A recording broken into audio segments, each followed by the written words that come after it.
Beliau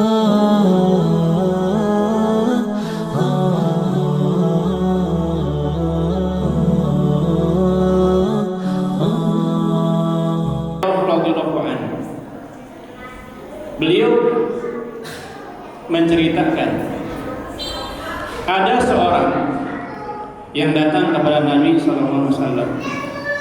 Kemudian orang ini mengatakan kepada Rasulullah SAW, wahai Rasulullah, inna fulanatan, wahai Rasulullah, ada si fulani, seorang wanita,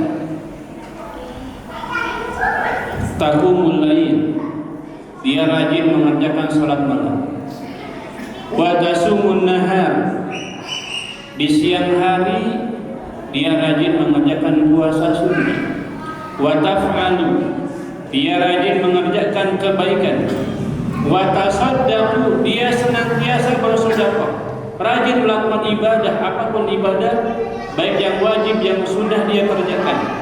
Namun kata orang tersebut, wa tu'zi jiranaha bilisaniha, wanita itu sering menyakiti hati tetangganya dengan lisannya. Bagaimana wahai Rasulullah dengan wanita tersebut?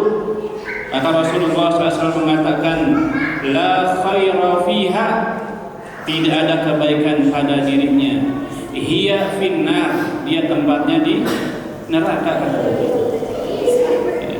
Kemudian Rasulullah SAW ditanya tentang wanita yang ibadahnya biasa-biasa saja, tapi dia bisa menjaga lisannya. Nabi mengatakan, hiya fil jannah, dia tempatnya di surga.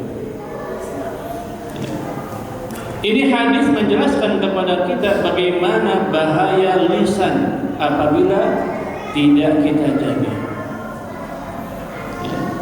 Kalau kita ingin selamat baik di dunia maupun di akhirat, salah satunya kita harus senantiasa menjaga lisan kita. Pernah disebutkan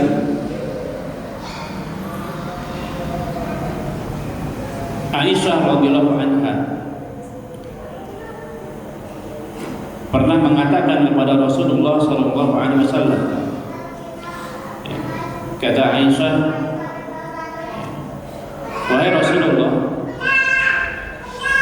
hasbuka min Safiyata kada wa kada, ta'ni qasira.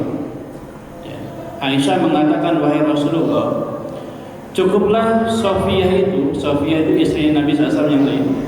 Kata Aisyah, wahai Rasulullah, cukuplah Safiyah itu begini dan begitu. Maksudnya Safiyah itu pendek, wahai Rasulullah. Aisyah cuma mengatakan, wahai Rasulullah, Safiyah itu pendek. Apa yang Nabi SAW ucapkan ketika itu? Nabi SAW mengatakan kepada Aisyah, laqad qulti kalimatan law muzijat bima'il bahr lamazajathu. Wahai Aisyah, engkau telah mengucapkan satu kata, apa itu pendek, satu kata yang apabila dicelupkan ke dalam air laut, maka air laut semuanya akan membusuk pada Nabi SAW. Itu padahal satu kata pendek. Apalagi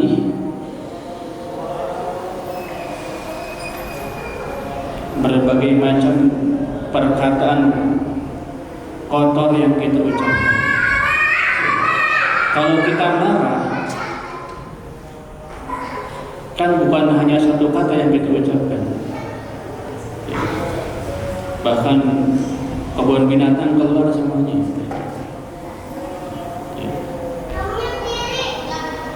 Kalau kita menggibah orang lain, bukan satu kata yang kita ucapkan, banyak perkataan-perkataan buruk yang kita ucapkan. Satu kata saja, kata Nabi SAW, kalau dicelupkan ke dalam air laut, maka air laut akan membusuk semuanya. Apalagi ucapan-ucapan buruk ini. Terkadang kita mengucapkan kata-kata kata-kata yang menyakiti orang lain.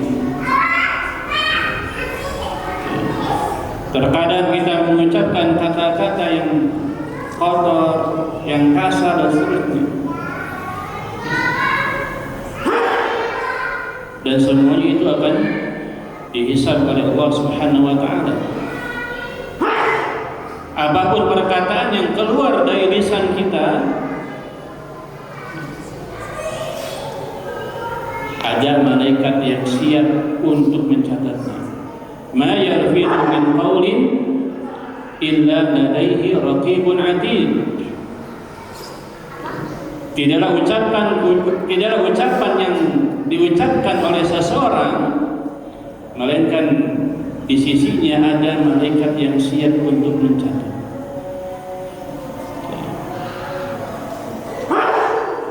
Ma'asyiral muslimin rahimani wa rahimakumullah.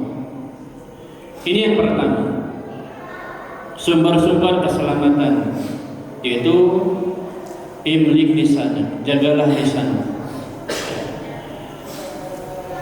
Karena menjaga lisan itu salah satu hal yang paling diperhatikan oleh Rasulullah SAW. Bahkan tadi disebutkan dalam hadis, pilihannya hanya dua, berkata baik atau diam. Berkata baik atau diam. Dan disebutkan ada pepatah Arab yang mengatakan al-kalamu min fiddatin.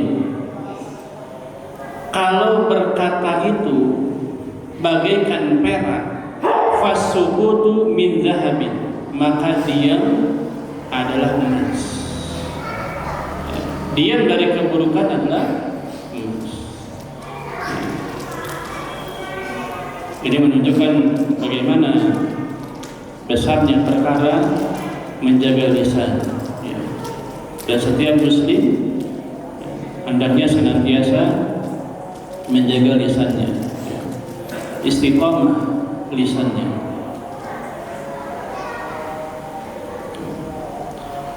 Nabi SAW pernah mengatakan, la yastaqimu imanu 'abdin hatta yastaqima qalbu. Tidak akan istiqamah, tidak akan lurus iman seorang hamba sampai hatinya istiqamah, sampai hatinya lurus. Wala yastaqimu qalbuhu hatta yastaqima lisanuhu, dan hatinya tidak akan istiqamah sampai lisannya senantiasa istiqamah, lurus, senantiasa mengucapkan kata-kata yang baik, senantiasa berzikir kepada Allah, senantiasa membaca Al-Qur'anul Karim, senantiasa beramal ma'ruf nahi munkar, senantiasa mengingat Allah Subhanahu wa taala, mengucapkan perkataan yang baik. Ma'asyiral muslimin rahimani wa rahimakumullah. Kemudian yang kedua, di antara sumber-sumber keselamatan yang disebutkan oleh Rasulullah SAW, wal yas'aka baituka, tetaplah berada di rumah, terutama ketika banyak terjadinya fitnah, ketika banyak terjadinya wabah penyakit, diperintahkan untuk senantiasa tetap berada di rumah. Karena fitnah ini semakin hari semakin berbahaya, merajalela. Baik fitnah syahwat, fitnah syubhat. Terlebih lagi di zaman ini, jangankan kita di luar rumah, di dalam rumah saja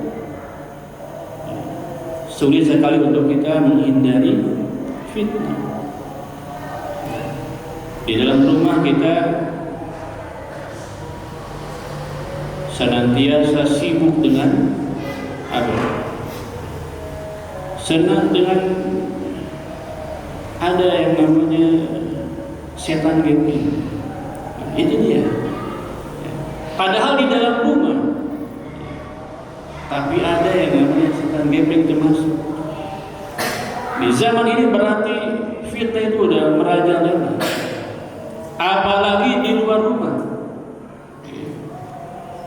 Dan ini wasiat Nabi SAW, kalau kita ingin selamat di dunia maupun di akhirat, tetap ada di rumah. Dan Nabi SAW mengatakan, wa inna sa'ida laman junnibal fitan. Orang yang bahagia, orang yang selamat, itu orang yang dijauhkan dari fitnah-fitnah, baik fitnah syahwat, fitnah syubhat.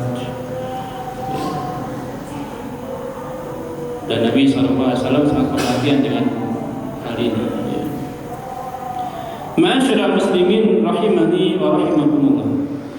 Kemudian yang ketiga, yang terakhir, di antara sumber-sumber keselamatan yang disebutkan oleh Rasulullah SAW, wasfi ala khati'atik, menangislah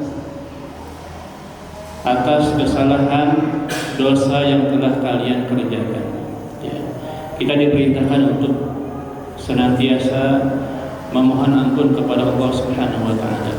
Kalau kita berbuat dosa, segera kita kembali kepada Allah Subhanahu wa taala. Segera kita beristighfar, memohon ampun. Segera kita bertobat kepada Allah Subhanahu wa taala. Nabi kita Muhammad sallallahu alaihi wasallam, kita tahu dosanya telah diampuni, baik yang lalu maupun yang akan datang. Bahkan beliau dijamin masuk surga, tapi beliau senantiasa beristighfar kepada Allah Subhanahu wa taala dalam sehari minimal 100 kali. Dalam sebuah riwayat 70 kali minimal beliau memohon ampun kepada Allah Subhanahu wa taala. Dan kita diperintahkan untuk menangis karena dosa dan kesalahan yang telah kita kerjakan. Dan menangis karena takut kepada Allah Subhanahu wa taala ini merupakan salah satu ibadah yang sangat besar keutamaannya. Disebutkan dalam sebuah hadis, Rasulullah SAW mengatakan, sab'atun yudhilluhumullah fi dhillihi yawma la dhilla illa dhilluh. Ada 7 golongan manusia yang akan dinaungi oleh Allah Subhanahu wa taala. Pada hari tidak ada naungan kecuali naungan Allah. Salah satunya disebutkan rajulun dzakarallaha khaliyan fafadat ainah. Seseorang yang mengingat Allah Subhanahu wa taala dan dia menangis. Dia menangis karena takut kepada Allah Subhanahu wa taala. Dia menangis karena menyesali dosa dan maksiat yang telah dia kerjakan. Kemudian di dalam hadis Nabi SAW mengatakan, ainani la tamassuhuman nar. Ada 2 mata yang tidak akan disentuh oleh api neraka. Kata Nabi SAW, ada 2 mata yang tidak akan disentuh oleh api neraka. Yang pertama, ainun bakat min khasyatillah, mata yang menangis karena takut kepada Allah Subhanahu wa taala. Yang kedua, wa ainun batat tahrusu fi sabilillah, mata yang begadang karena menjaga peperangan di jalan Allah Subhanahu